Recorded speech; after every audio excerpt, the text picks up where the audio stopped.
Welcome to The Daily Dish with New York Times bestselling author Leanne Ely. Putting vibrancy back into your everyday life and feeding your heart, mind, body, and soul. Join us every day at 1 p.m. Eastern for Motivational Monday, Tuesday's Tip, Wise Woman's Wednesday, Thirsty Thursday, Food Fight Friday, and of course Q&A, where no question is off limits, and Soulful Saturday. Here is your host, Leanne Ely, and The Daily Dish.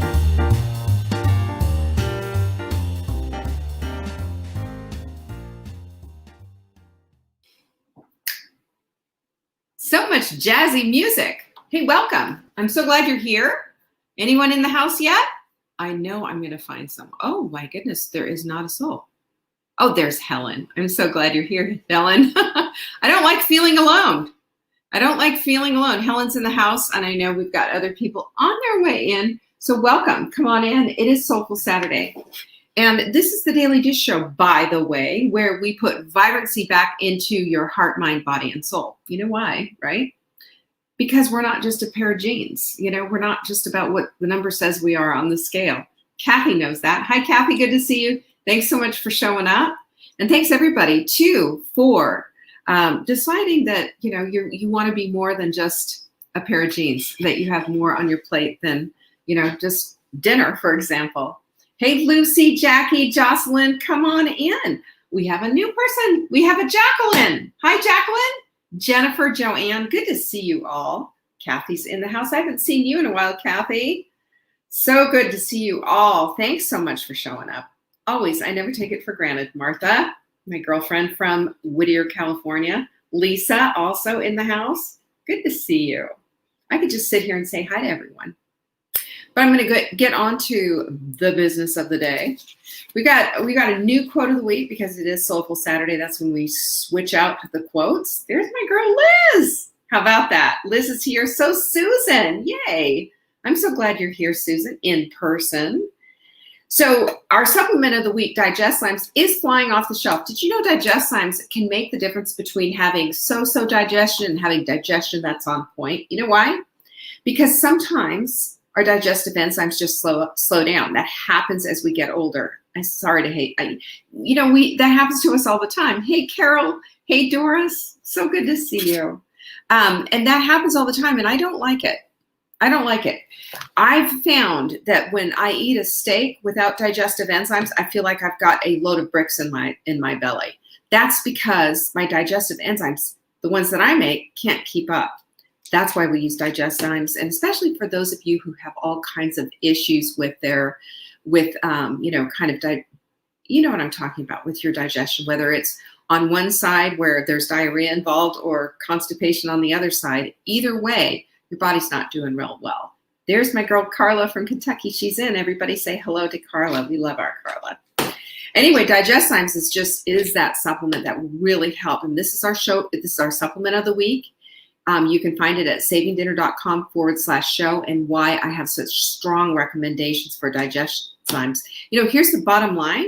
If you're not getting the nutrition out of your food because your digestion's faulty, what's the point? And think about it this way. You're eating a $30 meal and you're getting 5 cents worth of nutrients. We eat for the nutrition, y'all. I mean, we do eat for fun. I'm not going to lie. We do. We enjoy our food, right? But we also need to get the nutrition out of it that we need. That's what Digestizymes do. savingdinner.com/show. And when you order this week, you are going to get an ebook full of fabulous healthful salads. Most of them are spread approved. There's a couple you might need to change a little bit, but whatever. You got this. There's Susan from Portland, Oregon. Anyway, here's to you. Who's breaking their fast with a little hot melt mix? Mm-hmm. That's so refreshing. Quote decks are on deck. Our brand new quote decks. You know how excited I get about these things. We are selling them like hotcakes, and they're limited edition. The old ones aren't there anymore. It's just these new ones. I'm going to give you a couple of fabulous quotes because I want to light you up. Let's start with a little light up. How about this one? It's better to begin in the evening than not at all. We have this tendency to put everything off, don't we? To say, on Monday after the holidays, we're waiting always for the perfect opportunity and the perfect time. No, No.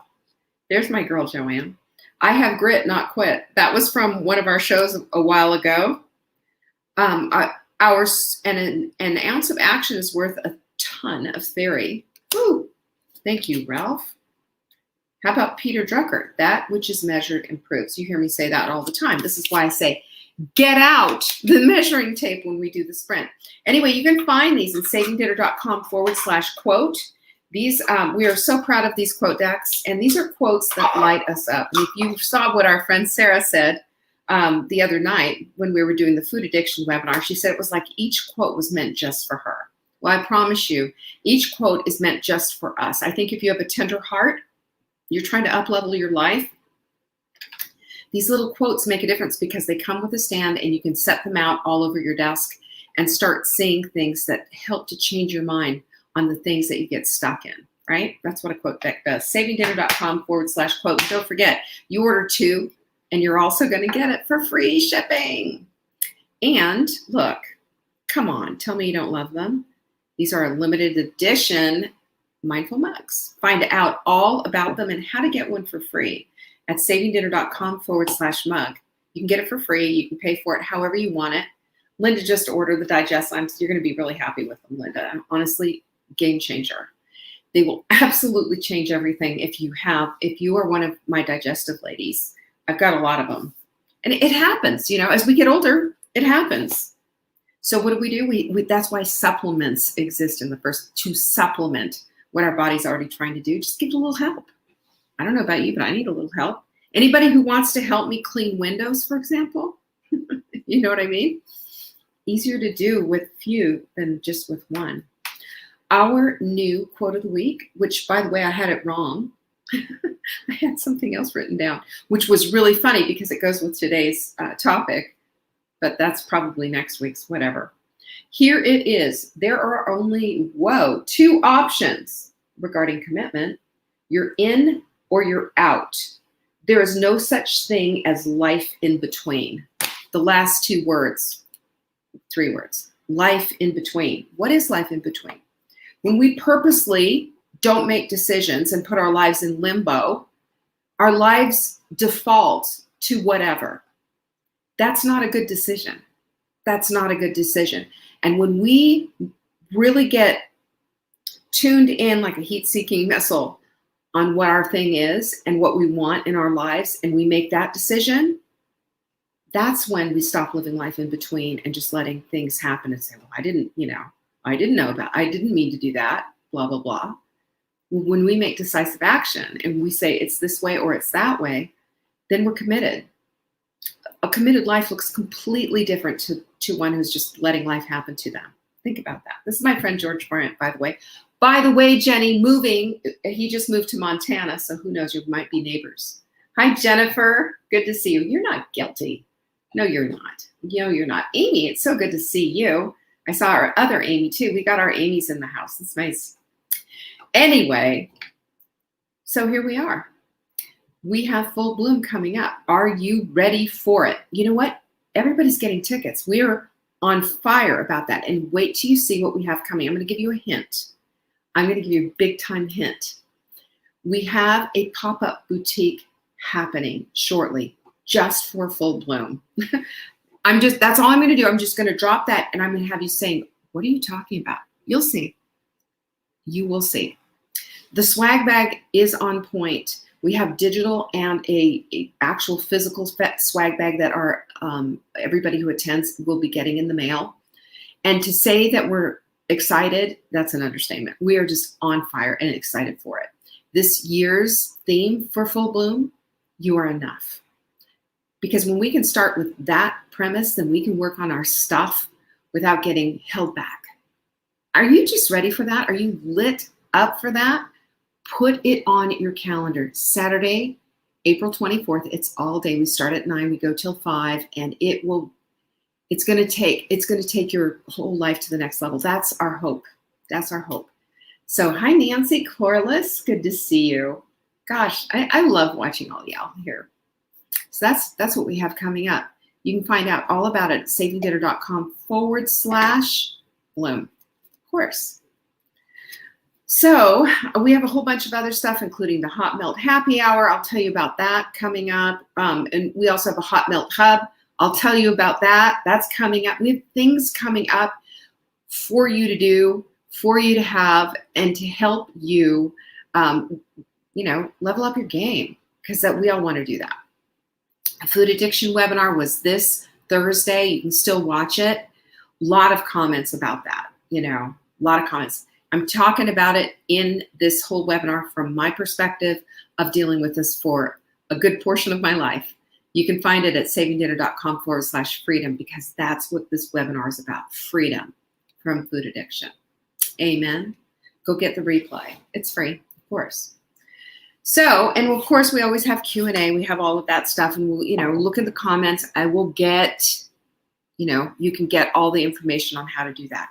Love all this stuff. Right? Love it. Today we're talking about calibrating conviction. So it was because of this Lisa Nichols quote. When your clarity meets your conviction and you apply action to the equation, the world transforms before your eyes. I think that's next week's. But I have to tell you, the weird thing about it was this whole idea of calibrating conviction, that was in my head. And then I saw this quote, because we have our stuff mapped out from ahead of time, and I went, oh, isn't that's divine intervention. Then I looked and I said, no, it's a different quote of the week. But I thought I'd throw that in there because I thought that was so interesting. Thank you, Carol. Thank you, Jane. I'm so glad you found it helpful. And Lucy said she can't wait for April 24th. I can't wait for it either. It's going to be phenomenal. These are the things I love. I love doing this kind of stuff. There's Gwen. Good to see you. When I look at what our convictions are, when I think about conviction and how that's, we move from the place of conviction, usually, unless we've decided just to be trolls on Facebook or whatever, and just, this is my conviction, talking about it a lot, giving lip service is just, it's empty words, isn't it? It's empty. So what is, conviction anyway? Conviction is a strong belief or an opinion, and it's also a state of mind. You have this, you operate from a place of conviction. When you have a political belief, a religious belief, a belief about food. This is why I always say all these things can be so polarizing, right? Because people get very dogmatic about all of these things. And I'm not challenging anybody's dogmatism. Is that the word? I don't know. You know what I am challenging though? I am challenging just holding tight to a conviction that you haven't put through the test through the test. You haven't put through and looked at, is this even still the thing that I need to have in my life right now at this time? Because we have to. Things shift, things change. Yes, and convictions and beliefs usually stand the test of time, but sometimes they're outdated. Sometimes they need to be looked at. Does this even apply in my life anymore? Do I keep it or do I toss it? When we have that kind of a state of mind, when we're in the weeds in our own head and questioning things, then we have the ability, and I believe the great privilege of refining. And that's where calibration comes in. Because calibration is an adjusting of something for accuracy. There's so many things that we calibrate. Clocks around the world are calibrated all the time to make sure that they're not off. Because just off a few seconds after a few years, they're going to be off. Airplanes calibrate constantly when they're flying. A few degrees off, and instead of landing in Los Angeles, they'll land in San Francisco if they're flying from east to west. Do you see where I'm going with all of this? Calibration is 100% necessary. You know what that means? Your eyeballs are on top of what's going on, and they're constantly adjusting to make sure the accuracy is there. They do it with speedometers. Listen, I got out of a speeding ticket. I'm not proudly telling you this. I'm just telling you how the system was set up. But I got caught in a speed trap. It's a really one of those ones that was in Charlotte, North Carolina. I think it's gone now. But they had this speed trap in there, and they were just catching people like crazy. And because they caught me going 15 miles over the speed limit, which was what it was just a minute ago, and it was this one little, area where they lowered the speed, I had to go get a lawyer. That's what you have to do at least at the time. This was in the 90s. And it just really peeved me because I had to pay $400 for this lawyer to go in there and say, well, you haven't calibrated the speedometer, so you don't know, and you haven't calibrated. When's the last time it was all about calibration, and I got off the speeding ticket. Calibration. Calibration is an adjustment, a continual adjustment for accuracy. So you can question accuracy on things like speedometers. You can question accuracy on things like clocks. And I don't know about you, but in my house, I have regular clocks, and I also have my clock on my computer. I have my iWatch. I have my phone. Which one's accurate? Well, I usually go with, what the phone is saying or whatever, because that is constantly being calibrated, unlike the clock on the wall. So calibration is done so we can be confident with the results. We want to be confident with the results. We want to know that what is happening, that this time is accurate, this speed is accurate, that the temperature in your oven is accurate. That's one of the things that I have people do. I had it as an assignment years ago to calibrate your oven for Thanksgiving, because sometimes they're so off. Refinement. Sarah's absolutely right. Refinement is another way of looking at calibration. Refinement means that it's getting better. It's getting more in tune. It's refinement. When we're tuning a radio, that's essentially calibration and refinement. We're tuning a radio. Remember the old days when you could do it with a knob, just kind of trying to get into the signal? That whole thing is what it is. Well, thank you, Janeth. She liked our webinar. She thought it was fantastic and inspirational. And we are so blessed to have you here. I appreciate you being here.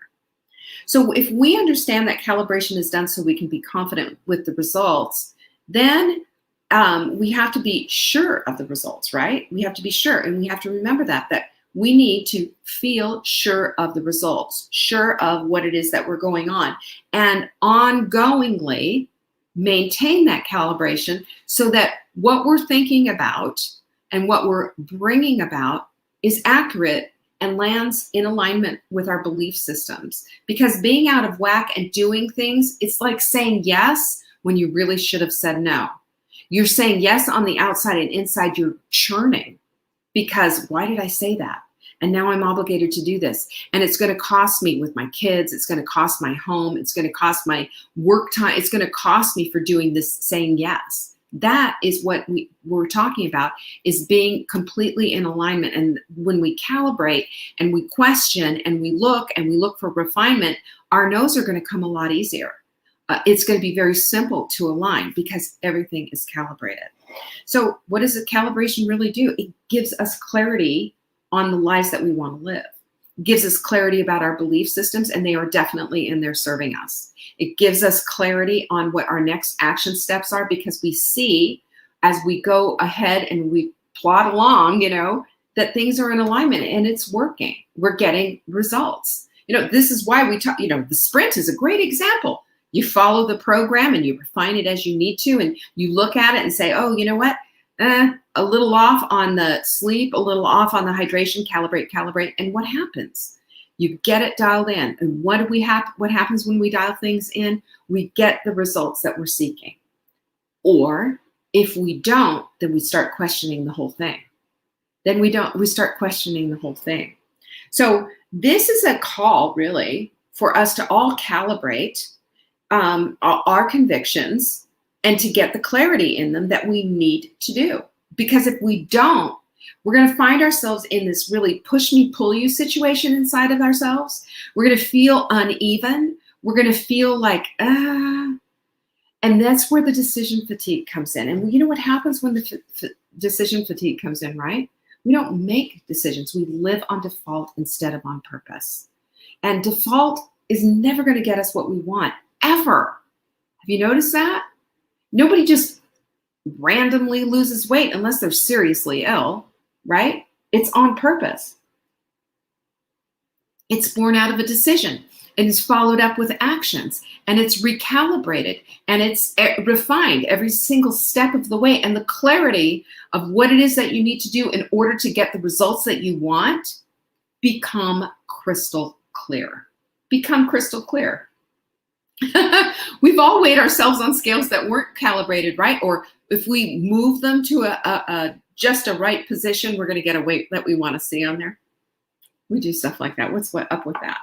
So this call to calibrate your convictions with clarity, that means that we're questioning things.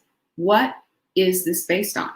And how do these beliefs propel me to my God-given purpose? This is important because underneath all of everything, or even encompassing absolutely everything, has got to be our purpose in life. And our purpose in life is, I'm going to give you the foundational principle, that we are here to serve one another. We're here to serve one another and to help others. And what does that mean for you? There's a unique way in which you are supposed to show up and do this, right? There's a unique way for you to do this. What is that? I do not know. It's customized, it's personal. All I know is this, is that when we understand foundationally this is what we're supposed to be doing, it gives us absolute clarity to start pursuing that purpose because it makes sense. It feels good. This is, of course, what we're called to do as human beings. Of course. You know, I've done many, in the church and everything that I was involved in when I was a talk show radio host on the Christian radio station that I was in. Compassion. I was a spokesperson for Compassion International, and they wanted me to go to a war-torn zone of El Salvador or something. There was all kinds of stuff going on, and I was not convinced that this was the right thing for me to do. And they kept saying, it's important that you be there. It's important that you be here. But you know what my clarity was on this? You know, I've got 2 small kids at home, number one. And number 2, my purpose is to bring more people into Compassion International for them to understand what was going on. When we get clear on purpose, then we can be clear with our yeses and our nos, which is so important. So once we ask this question of ourselves, once we, another C, I know, don't you love the C's? I do. Custom, clarity, conviction, what else? Calibration, of course. All of these things come into absolute, they all kind of funnel into ahas, don't they? They do. And once we get this, once we have this understanding that our big ask is, okay, so I am here to help others. That's a God-given that is happening. What am I supposed to do? What is this customized calling, right? Thanks, Sarah, for that. What is this customized calling for me? What is it? Well, I believe if we have that big ask and we put that big ask out there and we're actively in the weeds doing the work we need to do for our own souls, for our own lives, and for the purpose of everyone else's, because remember, your life has a ripple effect on everyone around you. That's how important it is that you find this whole calling, that you are actively pursuing it. This is the conviction of pursuing that, I think, is the biggest, highest calling that we have right now, because it puts us in touch with our purpose and it activates something inside of us that is bigger than us. It connects us with God and it connects us with our higher self. It connects us with everything. And it helps us to see with absolute clarity that, yeah, we are here on purpose for a purpose. It's no accident. It's divine. I want you to hold on to that statement because that is so important, especially with, a lot of us have just gone through this last months of just thinking, gosh, is this ever going to end? And this is getting depressing. And give me some sunshine. Give me something. But, we can see beyond all of this. We can see beyond our circumstances and get into our callings when we start to align ourselves with this stuff. And there's active things that we can do. These things in our toolbox we can pull out at any time. We can journal. We can meditate. We can pray on all of this, and we can start living on purpose, knowing that as we activate our reticular activating system and start looking for those things, that they're going to start to just divinely show up in our lives. They just do. It's just like when you make a decision about a car, suddenly you're seeing them all the time. That's because your awareness has just turned on. That's all it is. And I'm asking you to turn on your awareness for what your purpose is. As if you've decided you're going to help others in a certain way, then that will all show up. So we have to reflect too on the beauty of who we are. I love this part because we're created in His image. We are fearfully and wonderfully made, and we are put here on purpose for purpose. When we understand those three things, there's no way we can ever say, oh, I don't have any meaning. I don't have any purpose. We can't. We cannot, because there's a divine reason you're here, because you were created by the divine. Connect those dots. So important. And I say this to every single one of my sisters right now who are listening, who maybe are feeling a little wobbly in their lives, a little not, fully appreciated and loved. You are. You absolutely are. And your purpose is going to show up as you start to live on purpose and start to do the things that activate all of this stuff. This is what it is. This is all the things. So what's next for living in purpose? It's finding it, it's defining it, and it's refining it as you go. Because I believe little hints show up, little things show up, and you'll start, you'll get the great privilege of looking back on your life and thinking, you know what? Here I am today doing this. And if I look back on my life and all these things that happened, good, bad, and ugly, I can see how it set me up for such a time as this. Just like Esther said, right? I do in my life. I look at what my life was. I look at what I did just to survive, just to get by. And, I wrote frugal newsletters, and I had a newspaper column called The Manic Housewife that was manic meaning inordinately enthusiastic, third definition, not the other. All of this stuff just lit up my life. And it took me this step, that step, this step. Here I am.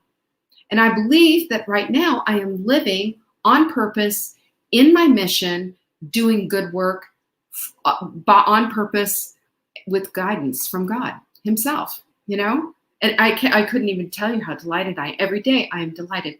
I get up and I put my feet on the ground. It is a privilege. And it's a privilege to be here. It's a privilege to be talking to you.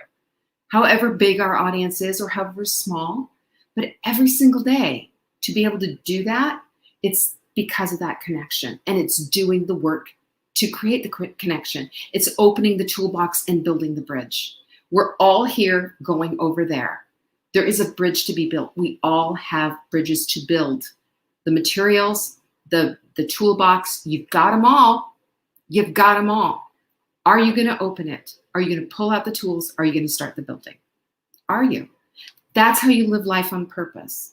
That's how you live a purpose-filled life that delights you, that delights God, that finds purpose and finds your purpose for helping other people in this world.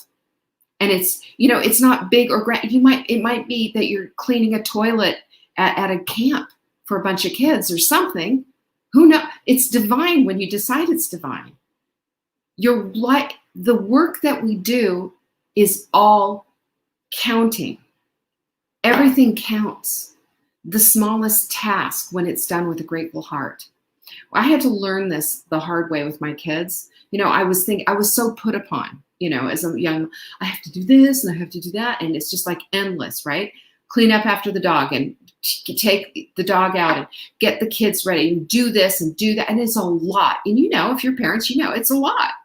And when you have this attitude of like, motherhood becomes drudgery and it doesn't become the great privilege that it is. And I learned so much about, how to start counting my blessings by doing their laundry. And I was in tears one day. And I was just like sitting there sorting out all the laundry, and it hit me. There are women out there who are not sorting laundry for their children and would give anything to be in my shoes with kids, but had never had the opportunity, the privilege of having them, of having children, of having a spouse, of having a family, of having a house, having a washing machine. I just sat there in tears, spotting their things and putting them there. And I made a decision right there in the laundry room. Every single time that I have to put a load of laundry in, I was going to bless my children, bless Peter and his dirty, horrible shirts. Bless Caroline, and just love them up and say a special prayer and a blessing for them. And I said the same thing as I started cleaning toilets, on my hands and knees, cleaning floors. Bless their little feet. bless all of it. And it completely changed my whole vision of what motherhood was, a divine privilege. But we have there's always going to be those mundane tasks. There's always going to be stuff that we don't want to do. How are we going to handle it? Are we going to understand that we're created in his image, that we're fearfully and wonderfully made, that we're here on purpose for purpose? And that right now, our purpose might be to clean up somebody's barf. Our purpose right now might be to be doing something that we don't want to do, but we do it anyway, to the glory of God, by the way, to the glory of God, if we're doing it with the right heart. So if we cast a big net and we ask big questions, we should expect that we're going to get big answers. Do you remember when Jesus was out in the water and with the disciples, and they couldn't catch any fish? They couldn't. And Jesus finally said, throw a net over here on this side of the boat. I don't remember, left, right, whatever. And they're like, oh, Jesus, come on, come on. But okay. And they did. And then they pulled it in. They just could not get enough fish in the boat. And that's the net was ripping. We need to cast nets like that. When we cast nets, even when we don't expect anything back, we're casting nets. We're at least doing what we've been told to do. Get it? You can't just sit. We can't just be these inert beings. It doesn't work that. You've heard sitting is the new smoking. Well, I'm going to say doing nothing is the new death. Because when you do nothing in your life, you're going to get nothing back. Action is where it's all bad. You put out that net, you're going to get back an answer. And maybe the net's not going to pop open with all the fish. Maybe not. But I will tell you this. You will get something back, because if your expectation is there and you're doing the work yourself on the inside and on the outside, living your life on purpose, things will start to show up. It just does. It's the law of the universe. Ask God. He does. This is how he works. This is how he rolls.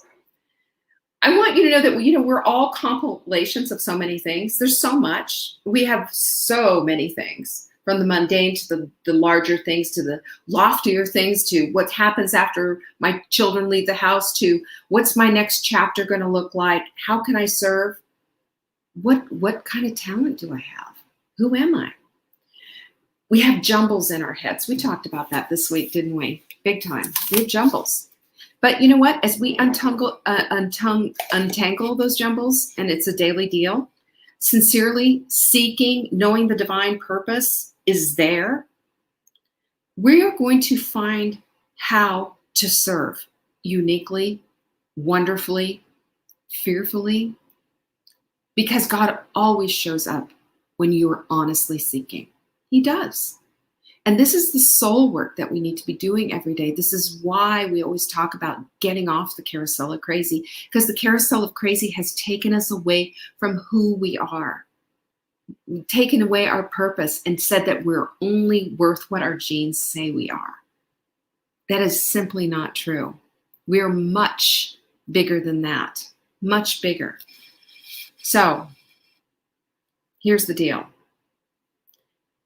We will show up, we will take action, and we will be on the other side of that question of what's my life all about? What's my purpose for?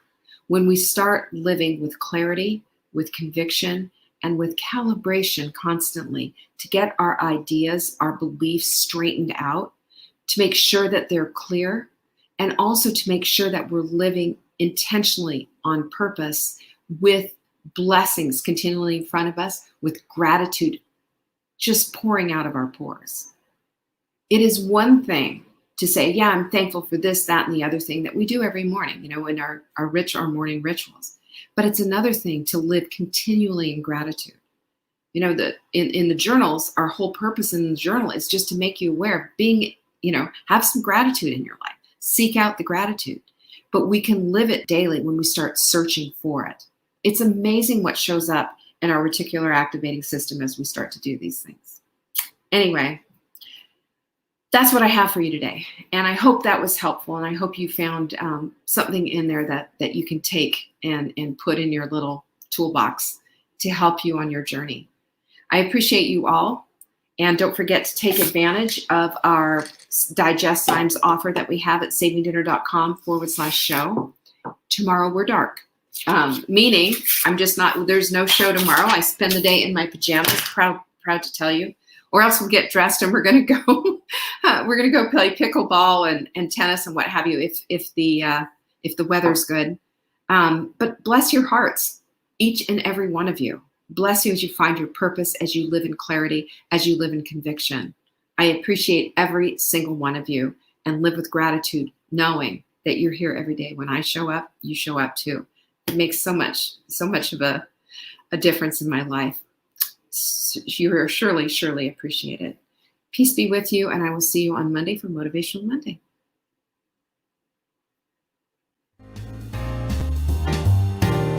Thanks for watching. You can find us on YouTube on the Saving Dinner channel or on the Saving Dinner Facebook page. Check back daily for new episodes, Monday to Saturday at 1 p.m. Eastern. If you missed the live show, you can watch the replay. Until next time, pinkies up.